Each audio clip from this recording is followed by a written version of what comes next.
you've been following the channel for any length of time, you probably have figured out that I am not what you call a survival expert, okay? I'm just a regular guy trying to learn some of this cool stuff that I think is fun to do. One of the things I've really been struggling with, trying to get, I won't say master, but at least become competent in, is a Bowdrill fire, friction fire. And I've gotten 3 friction fires started my entire life, and all 3 of those were with somebody else's help. So I'm going to try again in this video, since David with Ultimate Survival Tips was kind enough to hook me up with one of his Ultimate Survival packages, which includes his MSK1 knife, which includes a little steel Bowdrill divot on it. We're going to try it. I thought I'd just use this knife and try it. And I actually got some advice from Matt Graham, who is a survival expert, and he told me to try some pine. So that's what we're going to do coming up next here on Survival on Purpose.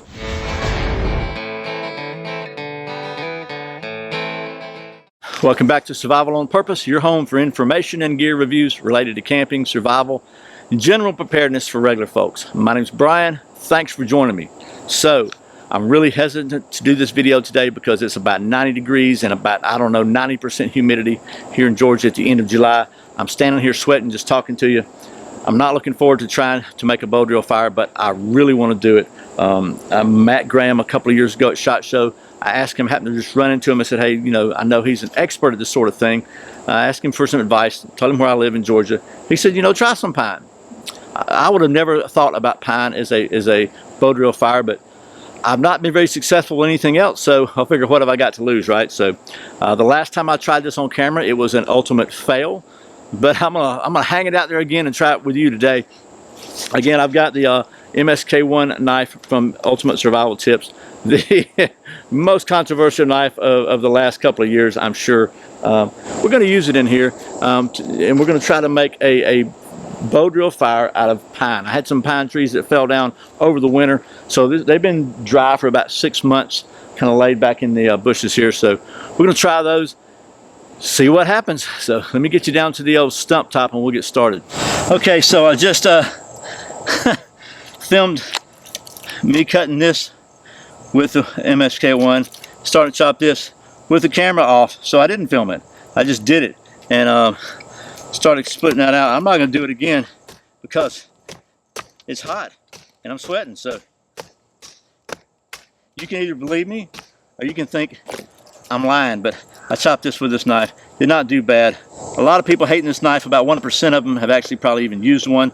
So I decided I'm just going to use this thing as much as possible, and just to see how well it actually performs as a one-tool option. So what I've chopped this piece of pine here. It's pine, but it's pretty solid, and I chopped the other end of it off. We're going to split it in half, try to get somewhere down to where I can make a hearth board. So we're probably not going to split it directly in half. I'm going to try to get about a 1-inch thick piece of wood here. So we're going to start it with it like right there and see what we can do.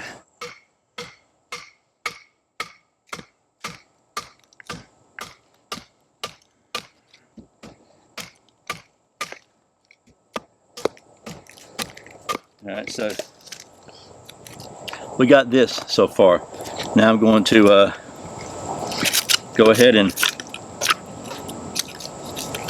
see if I can chop this down to make it kind of a square, flat edge on it. Again, I don't know if I'm even doing this right or not. This is just kind of what I've seen other people do. So this is what I'm going to try to do. And hopefully this will work for me. So now I'm going to try to put a hole like right here.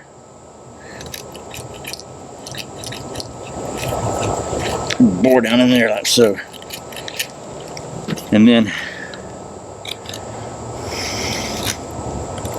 so that's gonna be my hearth board right there, and that might be a little thin. We're gonna set that aside for a minute.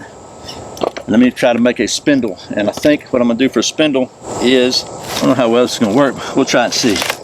Take this bigger piece and I'm gonna whittle it down to a smaller diameter. So let's try something a little different now. Let's cut this thing with a baton and see how well that works. Just straight cross grain. That's the hardest kind of baton you can do.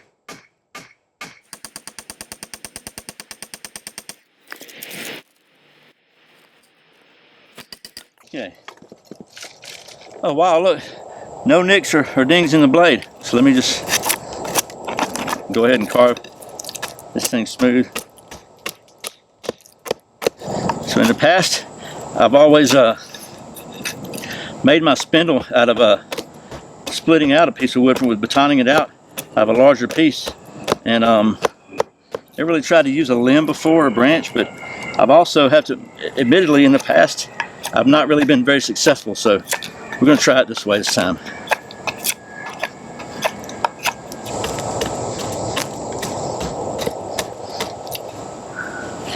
Let's see, where do we want it? About right here.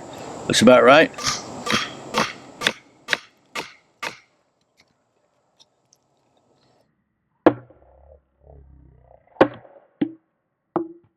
Now, I want to make this a point to be my top end at the my bearing block handhold. Let's see if we can get it even now.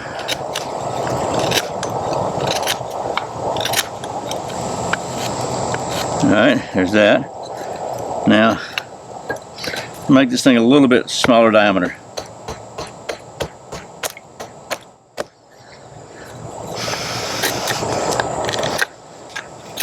Chop that down a little bit.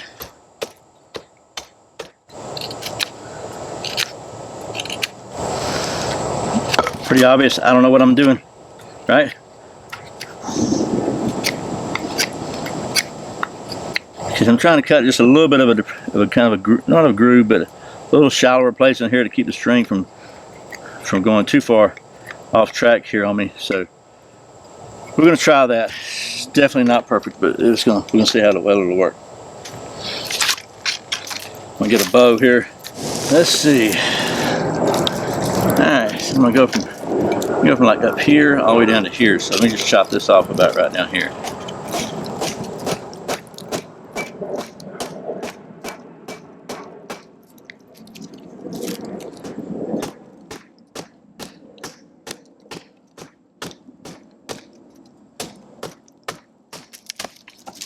So,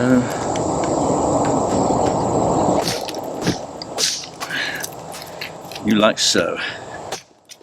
Alright, 2 half hitches here. Tie them around right up here. And let's see if we make a little notch right here.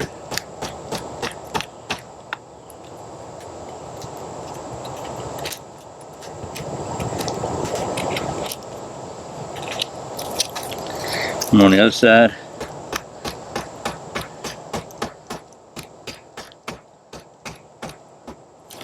Okay, and then tension on it.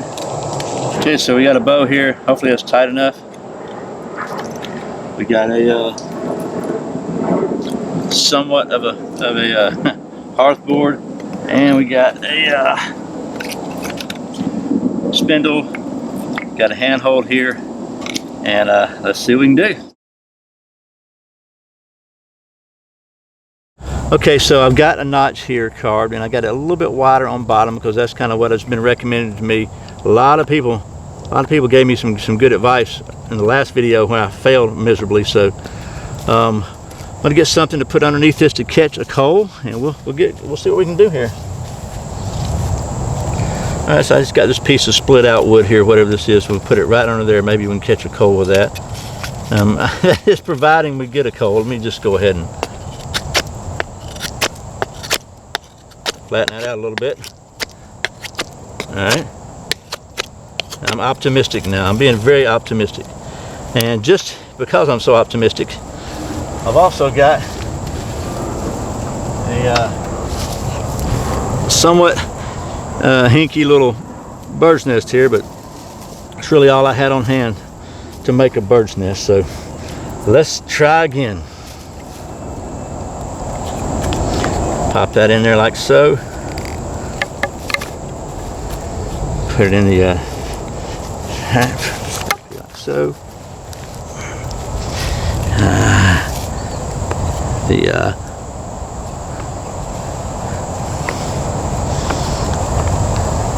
All right, let's just turn you around a little bit.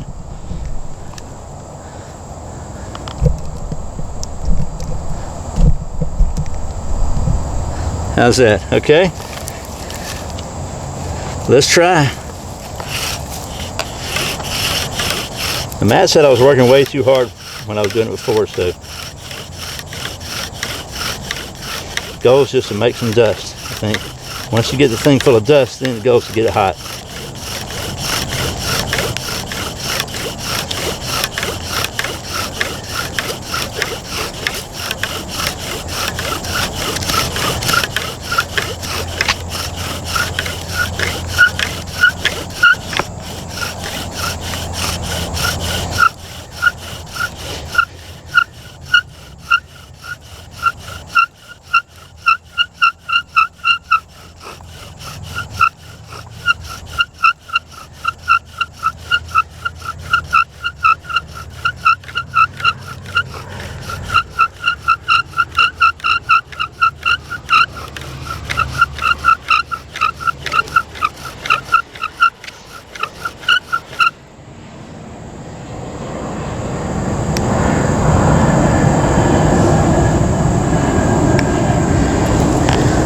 I don't think we got coal yet.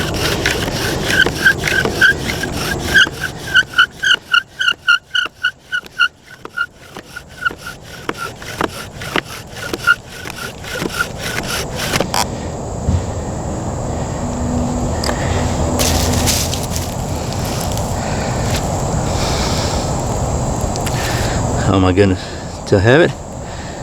Is it burning?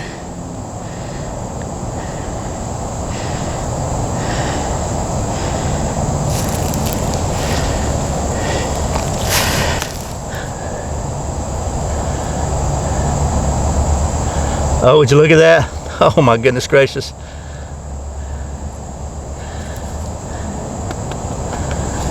Oh no, no, no, no, no, no, no. Oh no, no, no, no, no, no.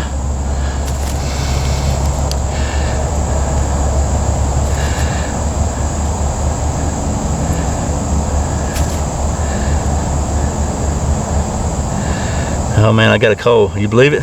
I'm having a hard time believing it myself, I'll be honest with you. That pine straw knocking it around.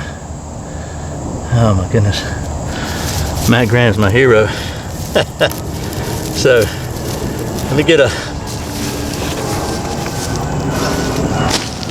Still got a coal going there. Okay, we're still going. Let me get a little bit of this birch bark, put in here.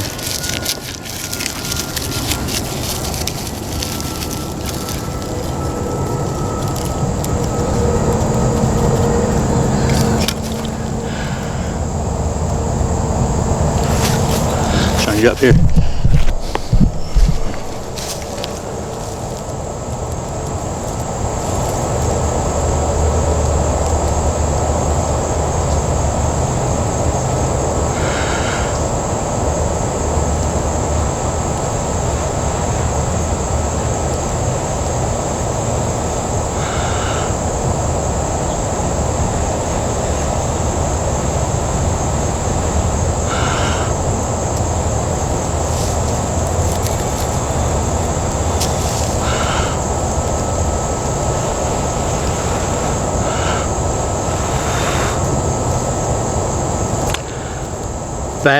Bad tinder bundle, but I got a coal. So which I understand means nothing, you can't get a fire, but we're gonna call this one done because I did get a coal. I'm so thrilled. I know if I had a better tinder bundle I would have been able to get a fire going. So wow, I'm so happy. Okay, well, I'm happy. My very first solo coal with a Bowdrill. And it's a little anticlimactic because I allowed my tinder bundle to fail me, but it was kind of a thrown together last minute thing.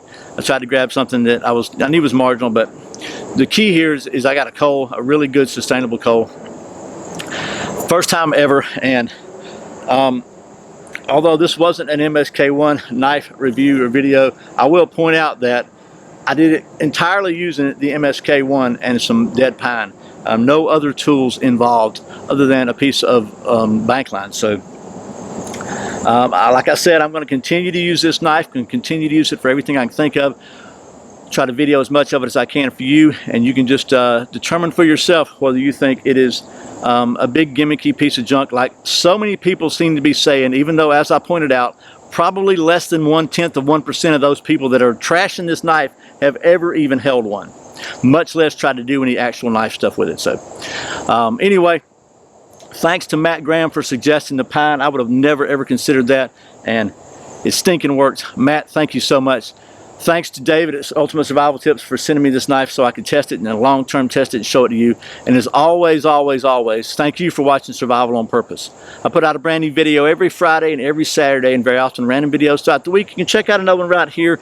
Please click right down in the corner and subscribe if you haven't already done so. I really appreciate it. Thanks for your support. Thanks for using those Amazon links to do all your Amazon shopping. It really does help support the channel, and I really appreciate it. Once again, my name's Brian. You're watching Survival on Purpose. Remember, survival's not an accident, so be prepared. I'll see you next time.